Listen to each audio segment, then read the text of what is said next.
Hey, what's up guys? Hobo here, and today I have an XP farm tutorial, as the sign right there conveniently says, on how to do the XP farm from Home Update 20. I left an annotation saying that if anyone wants a tutorial, please leave a comment, and a bunch of you did, so here it is. Just to get started into it, because this is going to be slightly longer than some of my other tutorials. Uh, we will start in a mock dungeon I created. This is just to be kind of a representation of like a normal dungeon you would find. So like a small room, 1 to 2 chests, and I decided to go with the skeleton spawner again because personally I think it's the most useful.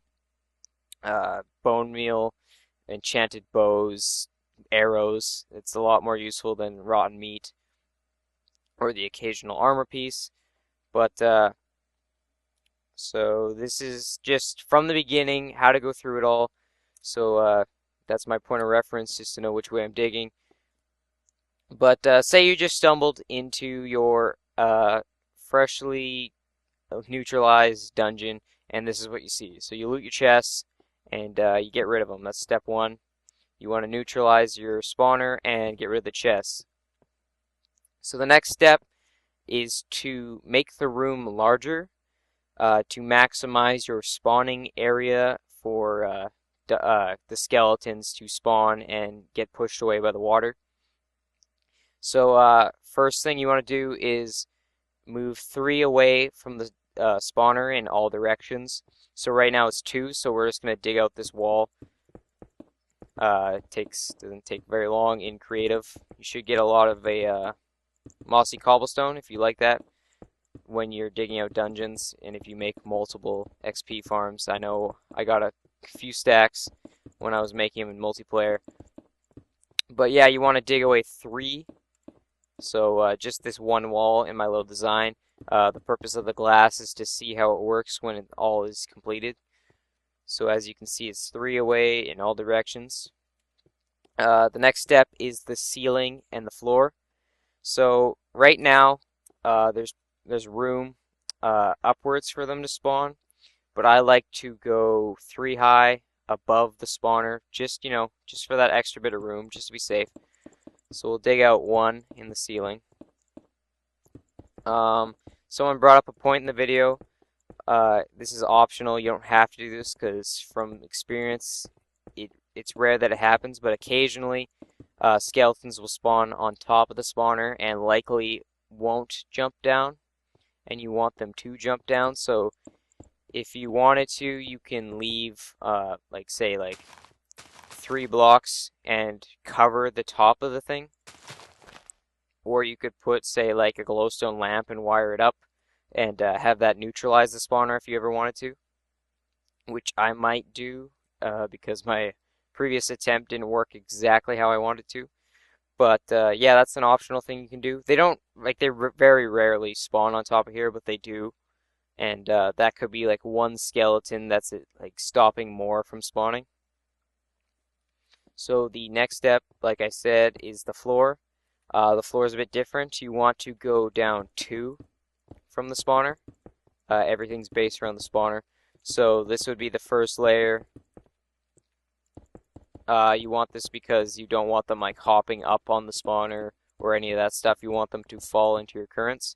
So this is 1 below the spawner, and then you go down 1 more. And this should be 2. Yeah, it is. Can't count today, but yes, go down 2 from the spawner, 3 from the sides, and optionally 3 upwards, or 2 works fine. So this is your dugout room.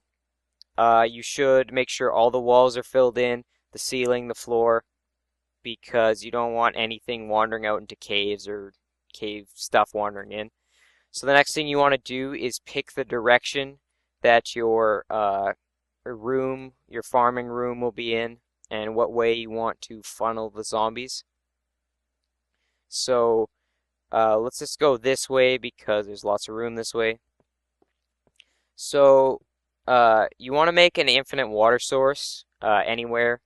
I obviously have creative mode, so I don't need to, but you want to create an infinite water source at this point with 2 buckets of water in opposing corners in a 2x2. Obviously, it's pretty simple, but you want to lay out the water like this. So obviously you can see that the water stops just short of where it needs to be.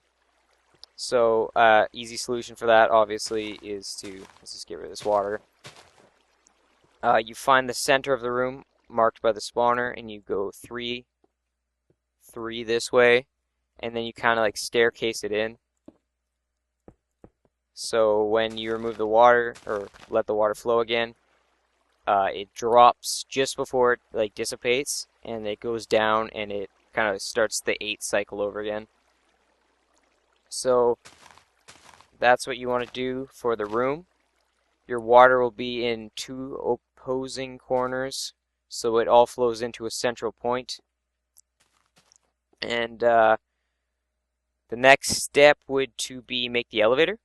So you want to cut too high in this direction, so they have somewhere to go, but they can't jump or fly in my case.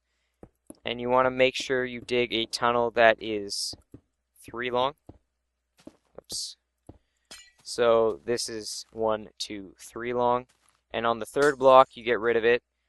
Make sure there is a wall right here, as this is where they will go upwards. And what you want to do at this point is you want to go 23 blocks up. So how I do this, and it's pretty simple, is you make a sign. The signs are necessary. This isn't just to mark your position. The signs basically hold the water apart, so there are air gaps, so the zombies don't suffocate, and there is no flowing water.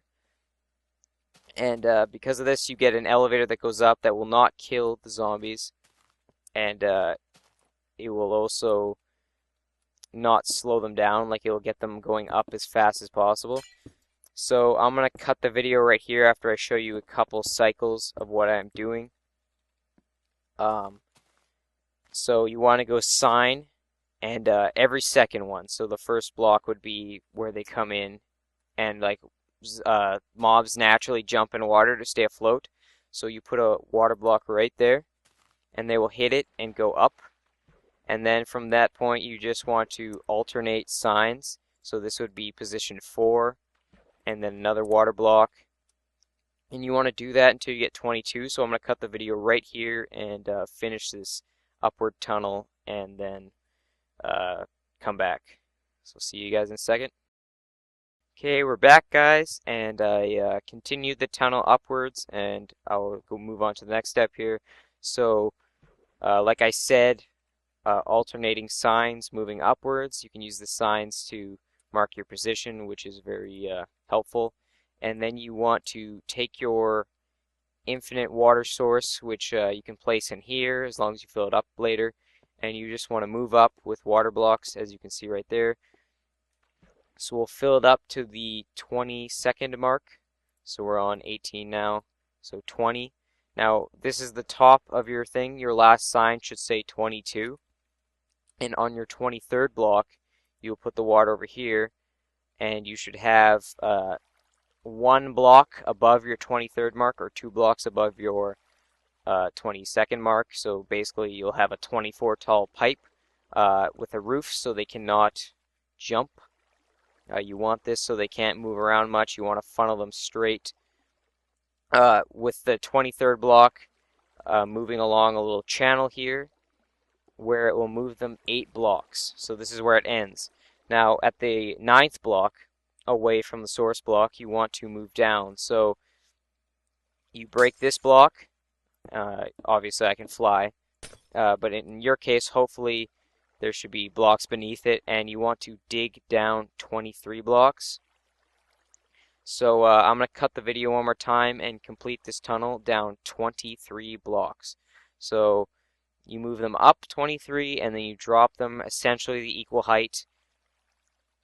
So they will take damage but will not die.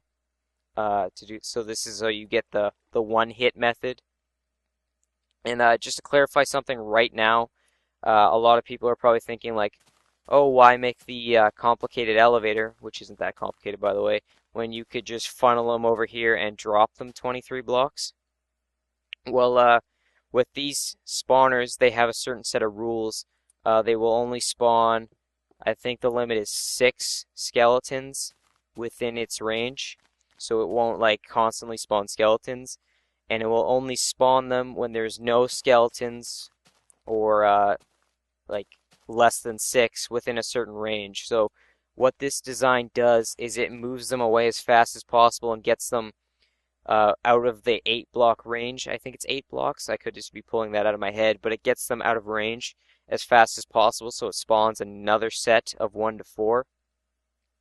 Now, that doesn't answer the question of why you don't just drop them. The drop would obviously get rid of them pretty quickly. Well, they will only spawn those 6 skeletons or zombies when the player is within 16 blocks of the 16 blocks of the spawner.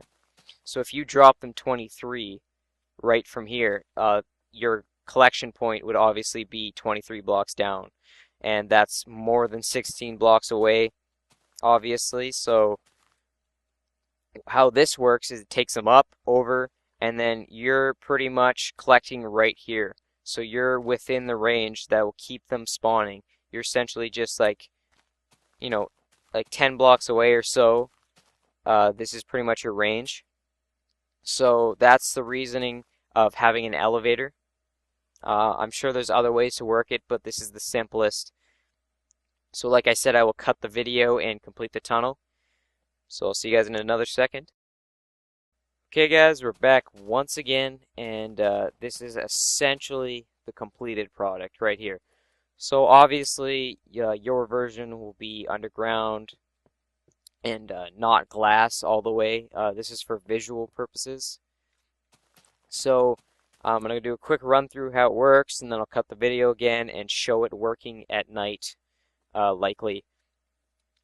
So basically, like I said, you have your spawner in your room with clearance all around, and you have your 2 water currents flowing into the little channel which leads to the elevator. So obviously they head up this elevator and they were pushed the 8 blocks away down to a fall where they will land with very little health and they will be ready for punching. So this tube is exactly 23 blocks. This is the 23rd block I'm looking at right now. They will land on this block. This is the 24th block, but they were landing on the 23rd block's surface, obviously. So that's where they take the most damage with very little death. And someone suggested this on my video, and I have yet to test it. But they say, oops, gotta fly all the way up here again. They suggest that you use vines on these 2 blocks. So I need to replace these with cobblestone, which facilitate vines. And these 2 blocks will stop them from basically what I think is the reason for them dying, but I think they're jumping at that last second because of the water. They claimed, or the one person who suggested this, I can't remember if it was 1 or 2 people, I'm kind of getting tongue-tied, but they think it will give them that second of kind of like slowing down before they fall. And this is technically, this is where the 23rd block, or 23rd block count starts, this block right here, so it shouldn't interfere with the fall distance. They said also to put a button or some kind of like, I'll just use a sign in this case, but a button so they can't grow down anymore because your thing isn't going to be glass probably. So it's probably going to have vines growing down all the way, which defeat the purpose. So you want to make sure you stop it at 2 blocks. Like I said, I haven't tested this, but they claim it will work. So do this if you want. It might reduce the death rate, which is already very low, but make it that much more efficient. So you head down here, you make sure that you only have one block of clearance right here, because you do not want them shooting at you or walking out and damaging you, because even though they're mostly one hits, they'll still mess you up in numbers. So I think because it's night, we can do a test demonstration in terms of hitting them. I'm going to break this block out preemptively because I know I'm going to do it later. That block doesn't matter. Theoretically, you could have all sides exposed as long as this block is here. So I'm going to do that just for this demonstrational purpose. And I'm going to turn it on normal and watch. Oh, I need to undefuse the spawner first. So we'll break our torches. Careful not to break the spawner. And there you have it. They spawned already. There are mobs everywhere, but I've God mode. So you can see how it works. Two spawned in this batch. They get funneled into the center where they will go up. They will not drown because each time, and see, they get moved away, so the spawner has a chance to reset. But they move up at a decent pace, and they will not take damage due to the air pockets. So now they reach the top, and they get pushed along, and they land at the bottom here, where they are one hit. That's where the one hit comes from. Now, obviously, we are within the 16 blocks acceptable range. Like I said in the Home Update 20, if you're on this side, there's a likelihood that you might be slightly too far away. There's kind of like a block where you know it's not working. So try to put it on the side closest to the spawner, your little collection area, or stand there at least if you have a all-sided one like this. Now this might not work to its fullest potential in this demonstration because there are mobs everywhere, and mobs are less likely to spawn if there's more in the area. So if you build this near a cave or another open area, you might want to place down a bunch of torches to limit. This is the same thing with any kind of spawner, like the dark room spawner I have, the mob farm. If I lit up all the immediate cave surroundings, it would be much more efficient because it would limit their spawning area to that room. I'm going to remove these because obviously there's glass. So, but yeah, that helps if you put torches in the surrounding area on land as well as in caves. Yeah, but that's how it works. It's pretty simple. They move up the elevator. They appear to be getting stuck there. That might be due to the sign, or just, yeah, it's probably the vines. They're pressing on the vines, so I'm gonna get rid of those right now. Yeah, that might not work if they stack up too quickly. Like I said, I didn't test it, but for the most part, you want to have it at this height for the most efficient drops. I think because they drop from like that extra block essentially from the vines that they all died. But yeah, like I said, this is it. If you have any additional questions, feel free to leave them in the comments. I'll do my best to answer them, but I hope I covered everything in this video, including a glass tube that you can see how it works. This will work during the day as well as at night if it's in a cave, obviously, because the spawner will be inside and won't have light. If you want to put in additional features like I did, like a kill switch, you want to put these two pistons, or these two blocks have pistons behind them, because when these two blocks are pushed, this one will kill them at head level, and this one will prevent them from glitching through the block and moving upwards, and they obviously can't move downwards. If you want a neutralization switch, you could put lamps in all sides like I did, and probably the best way would be to put one right on top, because that limits them spawning on top, as well as the most efficient way of neutralizing a spawner is a torch on top. So putting a lamp on top and just a little bit of vertical wiring going down would be useful. My other feature. I can't even remember. Oh, the item pickup. If I stand right here, they will be able to shoot me. Yeah, that's a rare death, unless I miscounted. But if I stand right here, they'll be able to shoot me. So you want to have a single block buffer to stand by, because they can't shoot through this block. I use half steps that retract. You can use any block in reality. But that's it for the tutorial. I hope you guys like it. I wanted to do it because you guys asked, and for some reason I think I broke it because they all appear to be dying, or I'm just very unlucky. But if you have that problem and most of them are dying, just raise it a block. That should work. If you don't want to raise it a full block, you could always do a half block. Usually one block does it if you're off and you're counting or something. Just raise it, and it should increase your efficiency a lot.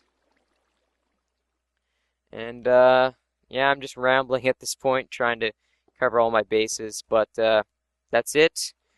We'll end the video with the skeleton, who appeared to die as well, which is sad because it worked for that first one. But you get the gist. My numbers are correct. Maybe not my counting, even though I'm pretty thorough. It might just be, really bad luck. Yeah, but I'm trying to wrap this up. That's it, guys. Once again, questions in the description, and I'll see you guys next time.